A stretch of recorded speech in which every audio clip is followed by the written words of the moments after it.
This is building a better marketing system, return on relationships, ROR. This is Bruce May. I'm the founder of Biz Parity and your instructor for this series. This micro course, Return on Relationships, is part of our course, The Customer Journey. This micro course includes 2 micro lessons shown on the right, leveraging the value of ROR and how to measure ROR. This video covers our micro lesson, Measuring ROR. You can download our ebook, Return on Relationships, Capturing the Value of Customer Relationships, from our content library on bizparity.com. Return on relationships is built one relationship at a time. Measuring ROAS and ROI are standard best practices in marketing, but how do you measure ROR? In fact, most people don't. It's not easy. Relationships are intangible. It's an intuitive quality. You know it when you're engaged with a customer one-on-one, but you can't manage something you can't measure. So how do you do it? One good way is to measure overall customer satisfaction. We recommend that you create a short survey to do this. You've probably seen online surveys that measure customer satisfaction. Many fast food restaurants do this to maintain quality control for the entire customer experience. It's easy to go overboard with customer satisfaction surveys. And while it's good to get a comprehensive review of every aspect of your customer experience, for marketing purposes, you only need a short survey to establish a measure for ROR. This is not a direct measure, but it is a reflection of the value of the relationships you have built with your customers. And you should pay attention when it goes up or down. A few simple questions that focus on the product, the customer experience itself, and on key touch points is enough to tell you what you need to know. If you want a more extensive evaluation of customer satisfaction that drills down into the details of your operations, do that once a year. Your short customer satisfaction survey can be set up with a permanent online campaign. Drive customers to the survey at key touch points or key conversions rather than doing it all at once. Because this information is unrelated to a single individual, you don't need to capture it all at the same time. You can ask about each of the touch points themselves. These are where you typically have employees communicating directly with your customers. You can ask about key aspects of the customer experience itself, but don't go into great detail. Your goal is just to measure their overall satisfaction with the customer experience. If you find you have a problem, go back and conduct a more detailed survey, if necessary, with a select group of customers, or hold a focus group so you can dig deep into the issues.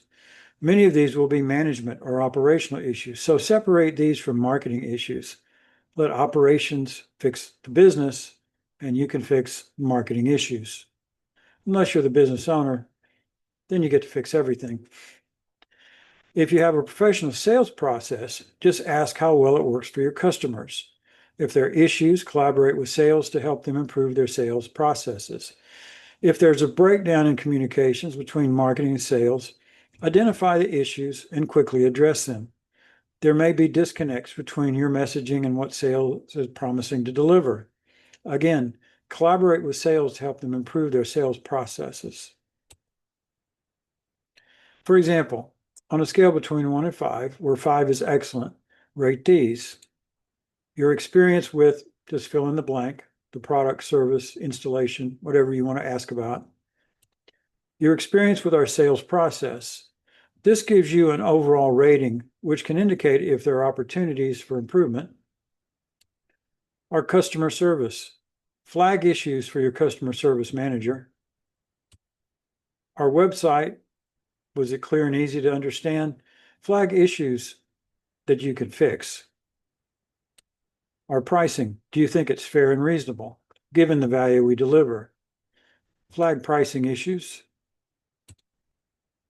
If you would like us to change one thing, what would it be?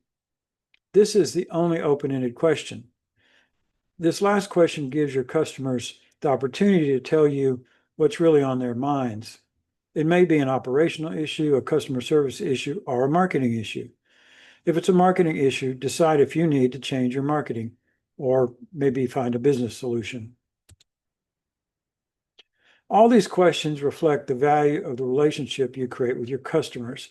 Asking if your website is clear and easy to understand gives you a measure of your branding, the presentation of your value proposition, and your products. And you can ask about those specifically. It's always good to ask about price perception.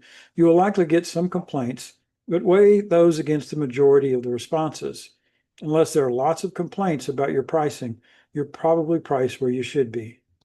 It's a good idea to include one open-ended question at the end to catch unique thoughts and feelings your customers might have. Weigh those carefully and look for insights they might provide that could lead you to improving your customer experience. You can drill deeper by asking about key marketing elements such as, I like your ads. This is a good measure of your overall ad performance. If this is low, you may need to improve your ad copy, your messaging, or special offers. I like your special offers.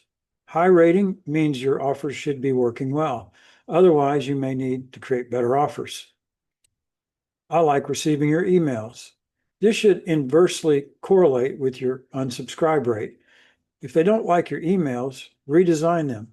Are they too long, irrelevant to your customer's needs, unconnected to the customer journey? I like offers, the offers you send by email. This is a measure of the stickiness of your email campaigns. A high rating means your subscribers will stick with you for a long time. What other kinds of special offers would you like to see? Your customers often see your competitors' special offers before you do. This is an easy way to find out what they are. What other kinds of special offers would you like us to provide? This open-ended question is a bit unusual, and some business owners may shy away from asking it. If a customer has an unusual request, give it careful consideration. If it's something that your competitors are not offering, it may give you a competitive advantage. If they ask for something absurd, you can easily ignore it. Remember, this is not a one-on-one conversation, it's a survey. You don't have to respond to individual customers. How often do you see our ads? Ask if it's once a week, more than once a week, more than once a month. This gives you an independent measure of how many impressions you're getting across all your marketing channels. This is also a great measure of your entire marketing system. How do you calculate the value of a salesperson's business network? This is a much more difficult challenge for you as a business owner. Here's a way to play Moneyball with individual salespeople. How many followers do they have? How many lead generators do they have? How many repeat lead generators do they have? You can track this for individual salespeople simply by asking them to report the source of their leads. Coach them on identifying lead generators in their business network. A lead generator is anyone in their network who has provided at least one lead to an individual or a business that turned into an active prospect. A repeat lead generator is anyone in their network who has provided multiple leads that turned into active prospects. A salesperson experienced in generating leads from their business network often cultivates individuals who are well connected in the industry who can provide multiple leads, and they often do so in return whenever they can. If you're the business owner developing leads for your business, strategic relationships with other companies can often produce multiple leads, so count those too. In this example, a salesperson has 5,000 followers in their business network.